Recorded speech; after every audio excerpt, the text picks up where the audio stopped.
So the Wu-Tang Clan is back, guys, in a video game. Sounds awesome, right? Well, Wu-Tang Rise of the Deceiver got revealed at Summer Games Fest, complete with a flashy announcement during the kickoff of their farewell tour. It was supposed to be this big cultural movement, right? 25 years since Wu-Tang's last game, but there's a twist that immediately sets off alarm bells. Sweet Baby Inc. is involved.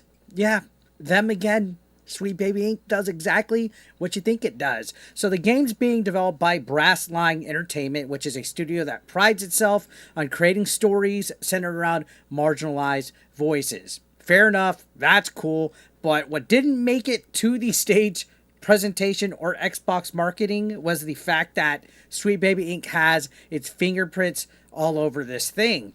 We didn't hear it from the developers or the publishers either. The credit for this discovery goes to Master of the TDS on YouTube, who put a tweet out, and he's been digging for months about Sweet Baby Inc.'s growing influence in the gaming industry.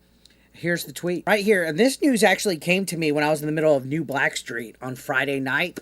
I was on with Atreus and Kata. Shout outs to them. Go subscribe. We watched the actual trailer to this Wu-Tang game. We were excited.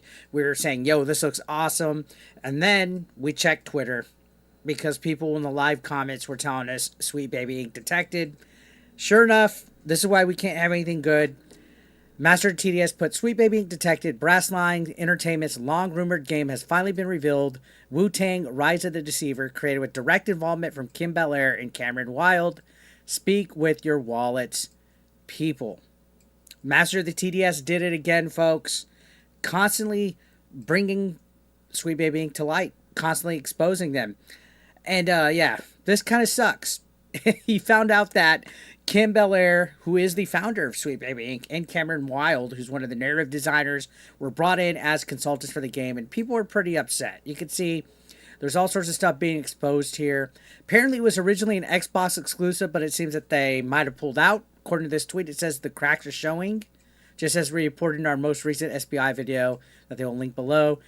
Kata said, fuck, right? And Brass Line has Master the TDS blocked. Lots of people were saying no.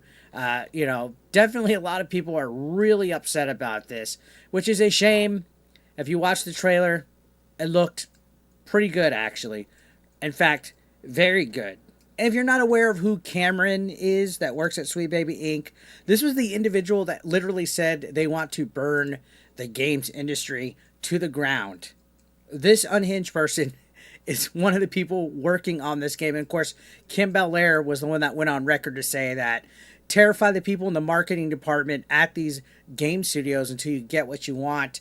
But there was also this video clip, who's the senior writer at Brass Line Entertainment, who was actually admitting in this clip that the game has direct involvement with Kim and Cameron. Just in case anybody's wondering, let's take a look at it. Currently at Brass Lion, I'm one of the writers and there are designers working on a game that we're making. Kim and Cameron both work on it in a consulting capacity. So yeah, right from the horse's mouth, they are directly involved, which is a pretty big letdown, at least in my opinion. Now, surprisingly, the trailer is not getting review bombed yet, but I'm going to go ahead and do my part, leave a dislike. And there's not anybody in here actually calling out Sweet Baby Inc., which is interesting enough, considering most of the time people will call this out.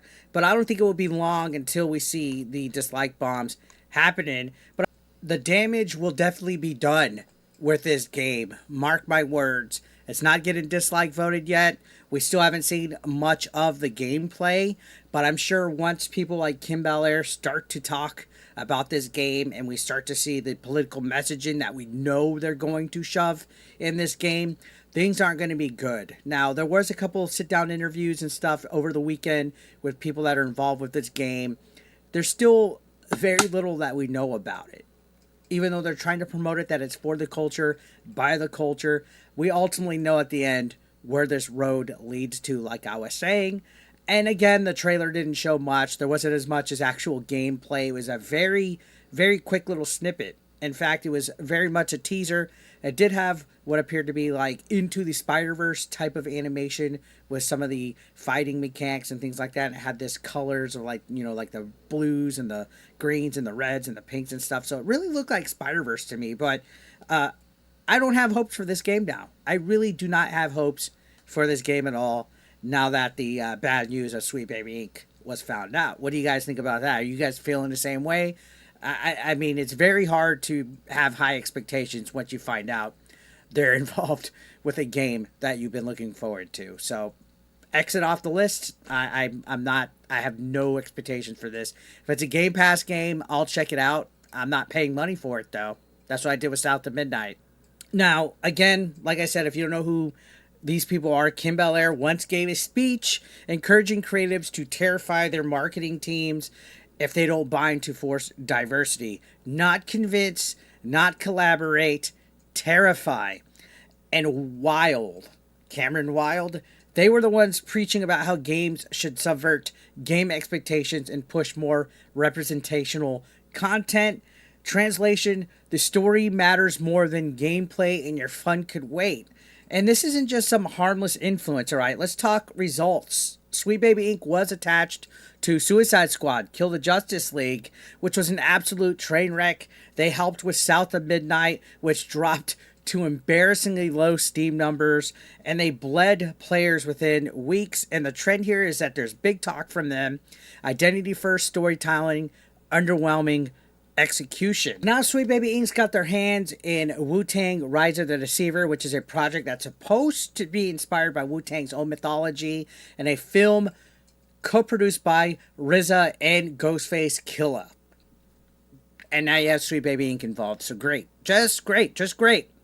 And you think that this would be a passion project, right? Something rooted in authenticity. Instead, we're looking at just another title with the potential to be warped into the same bland, lecture-heavy experience that we've come to expect and seen before with Sweet Baby Inc.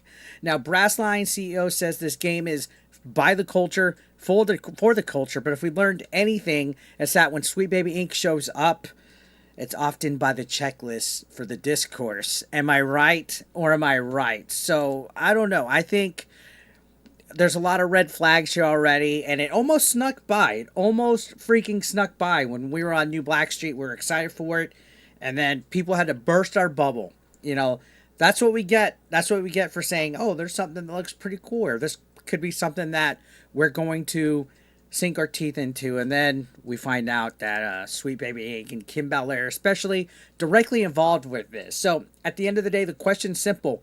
Is this game going to honor the Wu-Tang legacy, or is it going to become just another casualty of modern-day consultant culture, which seems to be the norm, right? We had Dustborn, we had Suicide Squad, we had Concord of all things, and now Wu-Tang is getting their name and brand tied in and tainted by Sweet Baby Inc. I don't know, man. So far, this doesn't even feel like a comeback. It feels like a warning sign.